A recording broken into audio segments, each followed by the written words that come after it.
नमः सिद्धेभ्यः।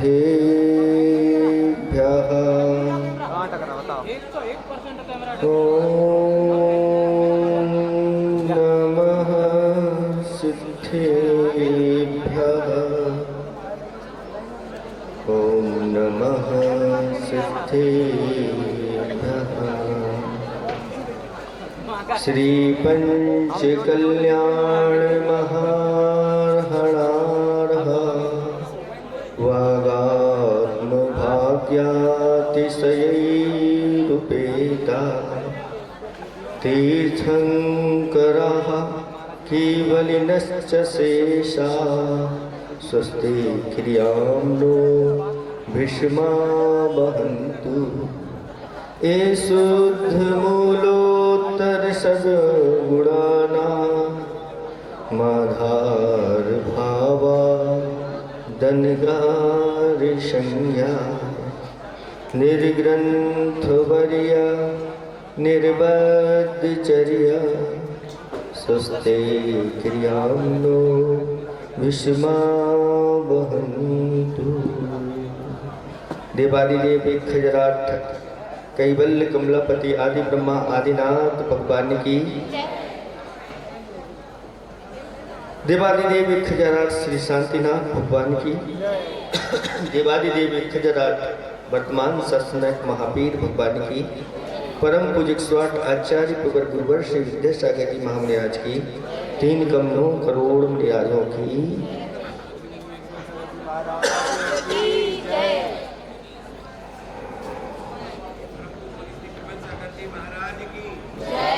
धर्म स्नेही भव आत्माओं, भगवान का जन्म हुआ और जन्म के साथ गर्भ से ही वह 83 लाख पूर्व की आयु लेकर के आए थे। 83 लाख पूर्व क्या होता है? तो कहा 84 लाख वर्षों का 84 लाख वर्षों में गुणा करो, मल्टीप्लाई करो, तो एक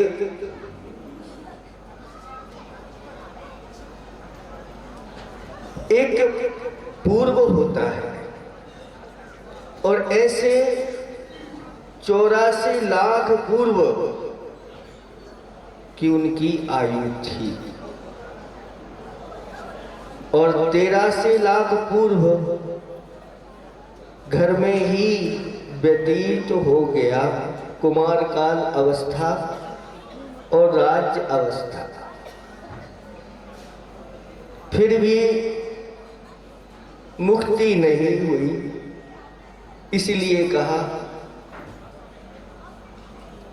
कि नबी सिद्धि बद्ध धरो जदि भी हुई तिथैरो। आचार्य कुंद स्वामी महाराज कहते हैं, चाहे तीर्थंकर ही क्यों ना हो, जब तक वस्त्र को धारण किए रहते हैं तब तक उनकी सिद्धि नहीं हो सकती। क्योंकि यह वस्त्र परिग्रह का रूप होता है और परिग्रह के साथ मुक्ति नहीं। क्योंकि जहाँ पर समस्त परिग्रह का त्याग हो जाता है तब मुक्ति का वह अधिकारी बनता है। और भगवान के लिए वैराग्य नहीं हो रहा था। अभी तक उन्होंने अपने जीवन में कभी 12 भावनाएं भाई नहीं थी। कहते हैं कि तीर्थंकर अपने जीवन में जब वैराग्य भावना भाते हैं उसी समय वह घर का। आप लोगों जैसे नहीं कि 12 भावना दिन रात भाते रहते हैं और संगीत आप लोगों का बजता रहता है और संगीत के साथ उस 12 भावना का आनंद भी आप लेते रहते हैं, लेकिन वैराग्य उत्पन्न नहीं होता। क्योंकि हम जो भावनाएं भाते हैं अंतरंग से नहीं भाते, ऊसे आप लोग करते रहते हैं, इसलिए वैराग्य उत्पन्न नहीं होता। ये वैराग्य बहुत दुर्लभ है। इस सर्वत्र सभी गतियों में वैराग्य की उत्पत्ति नहीं होती। एक मनुष्य गति ही है जिसमें यह जीव इन 12 भावना का निमित्त बना करके वैराग्य अपने अंदर उत्पन्न करता है। संसार में सर्वत्र भय भय ही दिखाई देता है। कहा है भोगे रोग भयम, भोगों में रोगों का भय दिखाई देता है। कहीं ऐसा ना हो कि ज्यादा अगर हो जाए तो स्वास्थ्य बिगड़ जाए, इसलिए भोजन करते हुए भी डर लगता है कि कहीं दूनोदर हो गया तो गड़बड़ हो जाएगा। इसलिए उस समय भी विषय भोगते हुए भी कहीं रोगों की उत्पत्ति ना हो जाए तो भोगों में रोगों का भय दिखाई देता है। कुले च्युति भवन, कुल में कहीं दाग न लग जाए इसका भय बना रहता है। वित्ते निर्पलाद भयम, धन में राजा का भय बना रहता है। कहीं टैक्स वाले ना आ जाए, कहीं नोटबंदी ना हो जाए, आदि आदि। कहीं चोर आकर के उसको ना ले जाए, ऐसा भय बना रहता है। मोने दीन भय, मौन में दीनता का भय बना रहता है। रूपे जरायाम भयम, रूप में बुढ़ापे का भय बना रहता है। थोड़े से हमारे बाल सफेद हो जाते हैं, तुरंत आप काले करने की व्यवस्था बना लेते हैं। कोई ये ना कह दे ये बूढ़े हो गए हैं। अगर झुर्रियां होती तो अनेक प्रकार के उपाय आप शरीर में करने लग जाते हैं। इसलिए कहा रूप में बुढ़ापे का भय बना रहता है, कहीं ये बुढ़ापा ना आ जाए। लेकिन शास्त्रों में वर्णन है कि जो ऐसे क्षत्रिय होते हैं और उनका अगर एक बाल सफेद हो गया, उनकी रानी उस बाल को निकाल करके उनके हाथ पर रख देती हैं। उस बाल को देख करके उनकी बुद्धि जागृत हो जाती है, यह बुढ़ापा आने वाला है, हमें अपना कल्याण करना है, और सब कुछ त्याग करके दीक्षा धारण कर लेते हैं। काये कितांतात भयम, इस शरीर में मृत्यु का भय बना रहता है, कहीं मृत्यु आना जाए। गुणे खलवयम, गुणवानों को हमेशा हमेशा खाली आने, दुर्जनों का भय बना रहता है। अनेक प्रकार के भय से युक्त यह संसार होता है। आचार्य भगवान कहते हैं जिनके जीवन में वैराग्य जागृत हो जाता है, उनके लिए चाहे वह जंगल में रहे, चाहे कहीं भी रहे, पर्वत पर रहे, हमेशा उनके जीवन में अभय रहता है। इसलिए कहा वैराग्य मेवा भयम, एक वैराग्य ही है जहाँ जीव के लिए अभय प्रदान करता है। स्वयं भी निर्भय रहते हैं और दूसरों को भी निर्भयता प्रदान कर लेते हैं। किसी को उनसे डर नहीं लगता। ये यथाजात मुद्रा है। ऐसी जब इन्होंने विचार किया कि इतने काल निकल गया है, कब धर्म तीर्थ की प्रवृत्ति होगी, कब मैं समोसरण में जाकर के भगवान की दिव्य धुनी का पान करूंगा। भगवान अभी विचार ही नहीं कर रहे हैं। ये मोह की बलहारी है। सुख में समय कितना व्यतीत हो जाता है पता नहीं चलता। सुकमाल की कथा तो आप सब लोगों ने सुनी होगी, पढ़ी होगी। सुकमाल के लिए इतने सुख अंडरग्राउंड में तैयार कर दिए कि जीवन कब बीत गया पता नहीं चला। मां 3 दिन की आयु शेष थी और उनके लिए ऐसे बैरागी मिल गए। कहा है रागी नादान, बैरागी वरदान, देसी शैतान। रागी ऐसा नादान हो जाता है, ना समझ हो जाता है कि सुकमाल की मां ने हमेशा के लिए अपने दरवाजे बंद कर दिए, कहीं घर में दिगंबर मुद्राधारी ना आ जाए, नहीं तो हमारा बालक चला जाएगा। सुकमाल के लिए बाहर नहीं निकलने दिया, अंदर ही सब कुछ व्यवस्थाएं सारी बना दी। तो रागी नादान हो जाता है, लेकिन जब वैरागी मिले सुकमाल के लिए, उनके कानों में उन मुनिराज की आवाज पहुंची तो वह उनके लिए वरदान बन गए और कह दिया सुकमाल अब कल्याण करना है, तुम्हारा 3 दिन की आयु शेष है, कर लो। और उन्होंने उसी समय दीक्षा धारण करके और वन में जाकर के खड़े हो गए। त्रायोगमन नाम का संन्यास धारण किया और 3 दिन में ही सुकमाल ने कमाल दिखा दिया और समाधि बन करके ऊपर जाकर के 16वें स्वर्ग से भी ऊपर जो अहबिंद्र होते हैं अनुत्तर में जाकर के उनका जन्म हो गया। ऐसी महिमा इस वैराग्य की है, इसलिए उन्होंने वैराग्य दिलाने के लिए नीलांजना का नित्य, ऐसी नीलांजना जिसकी अल्प आयु थी और वह नृत्य करते करते विलीन हो गई, उसी समय सौदानंद ने एक और नीलांजना प्रकट कर दी। लोगों की समझ में कुछ नहीं आया, लेकिन आदिनाथ भगवान देखते देखते उनकी समझ में सब आ गया, क्योंकि अभी तक उन्होंने ऐसा एक दृश्य नहीं देखा था। उनके कुटुंब में कभी कोई ऐसे दुखद समाचार उनको नहीं मिले थे, उन्होंने मृत्यु नहीं देखी थी।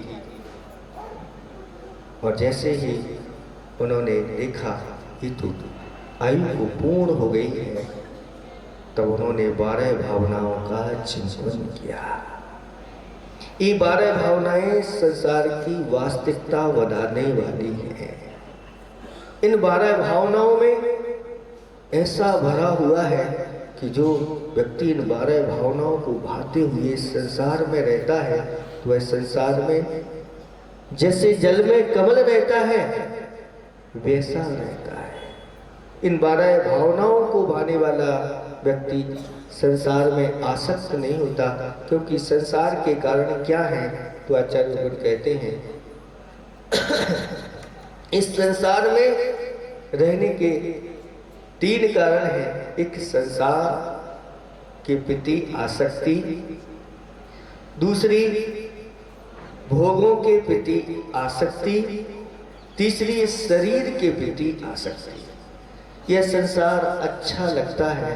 इस संसार में, इस संसार के लिए कहा कि जैसे केले का वृक्ष होता है, देखने में बहुत सुंदर होता है, उसका तना बहुत स्निग्ध होता है, उसका वर्ण भी बहुत अच्छा लगता है, लेकिन उस तने में कभी कोई सार नहीं होता, उसके तने से कभी कोई वस्तु का निर्माण नहीं होता, क्योंकि उसमें से निकालते जाओ तो छिलके छिलके निकलते हैं और उसमें कुछ सार नहीं होता।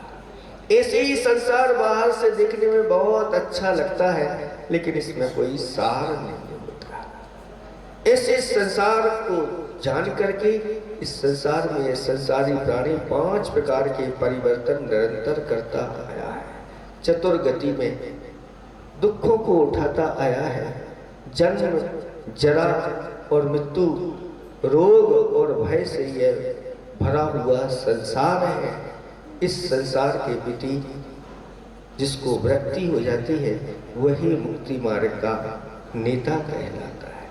और साथ साथ में इन शरीर जो मलमूत्र का पिटारा है, रुधिर आदि इसमें भरा रहता है, ऊपर से बस सुंदर सुंदर ये चमड़ी मड़ी रहती है।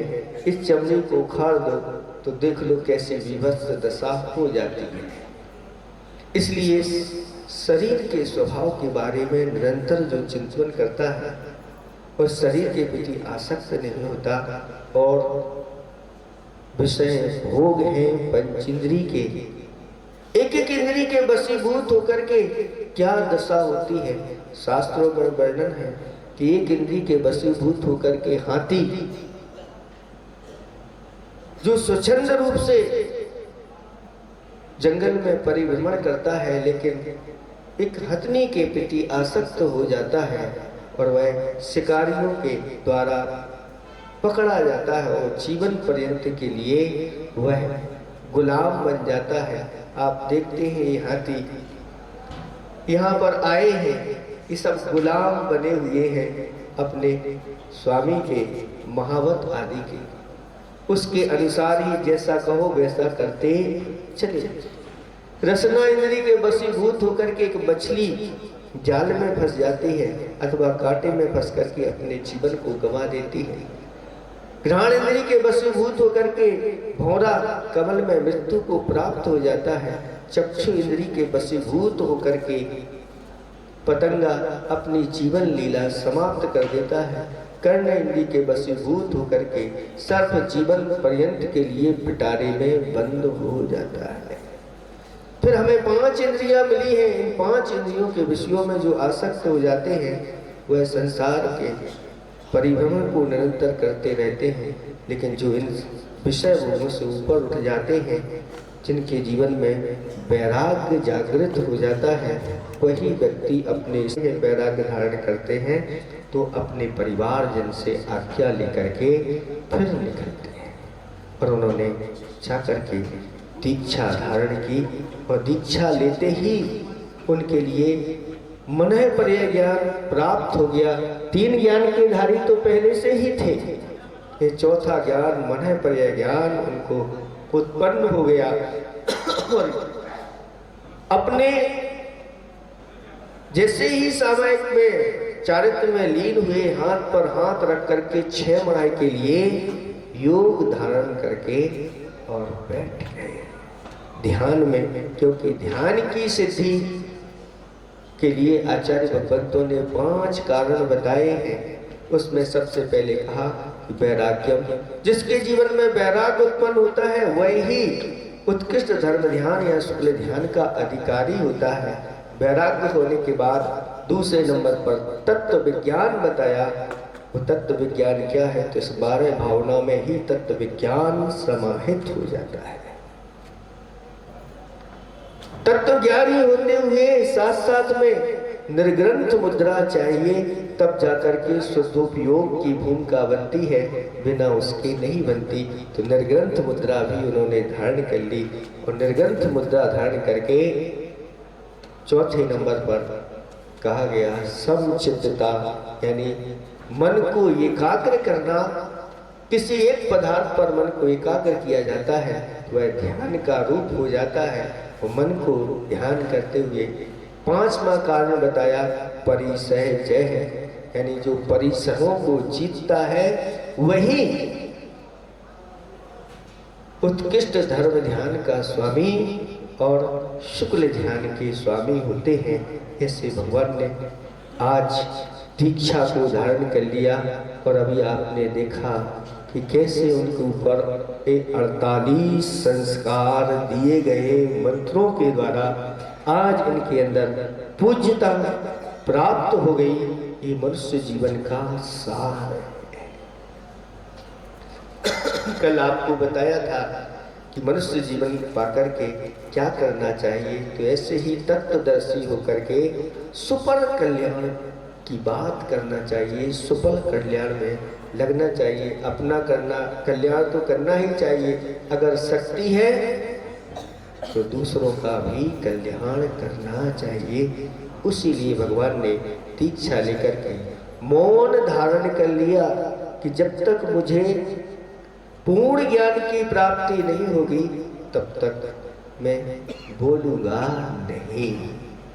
जितने भी तीर्थंकर होते हैं उनका ये संकल्प होता है, मुक्ति होगी इस निर्ग्रंथ मुद्रा के द्वारा ही मुक्ति होगी। यही भगवान ने मुक्ति का मार्ग बताया है और विषय भोगों में मुक्ति का मार्ग नहीं। कुछ लोग इस प्रकार से चलते हैं कि हम विषय भोग भी भोगते रहें और मुक्ति को पालें। ये दो चीजें एक साथ संभव नहीं होती।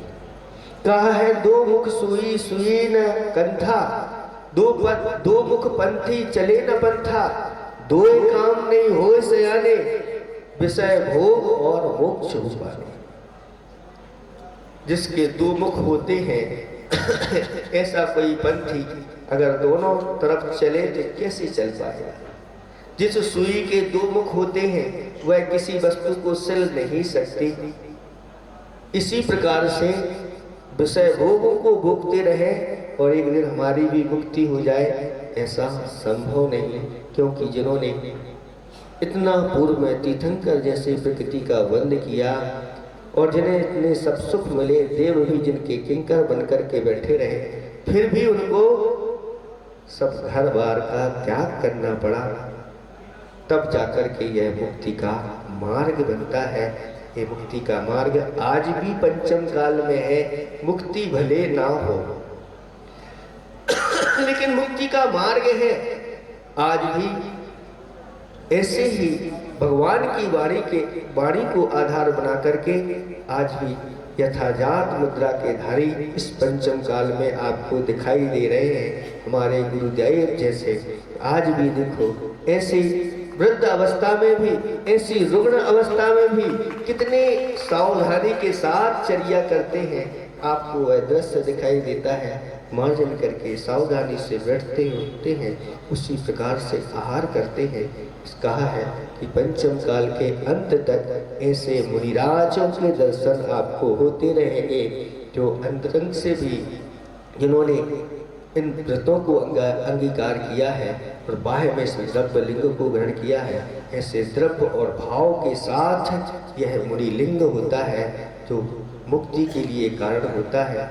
अपने जीवन में ऐसे ही ये वैराग के दृश्य बार बार देखते रहो, अनुमोदना करते रहो और एक दिन भाव न भाव अपने जीवन में भी ये वैराग आ जाए। जिसके जीवन में वैराग आ जाता है, कहा है वैराग्यम परमम भाग्यम, उसका परम भाग्य जाग जाता है। आप सब लोग भाग्यशाली तो हैं, लेकिन जिस दिन आपके जीवन में वैराग्य जागेगा उस दिन आप परम भाग्यशाली हो जाएंगे और पंच परमेष्टि की श्रेणी में आ सकते हैं।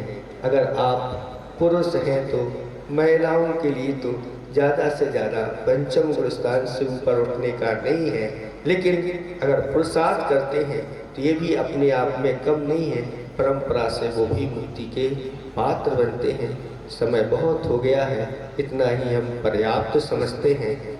हम सबके जीवन में ऐसा वैराग्य बना रहे तो संसार में हम आसक्त न रह करके चल में कबलवत रहें। इन्हीं भावना के साथ अहिंसा परमो धर्म की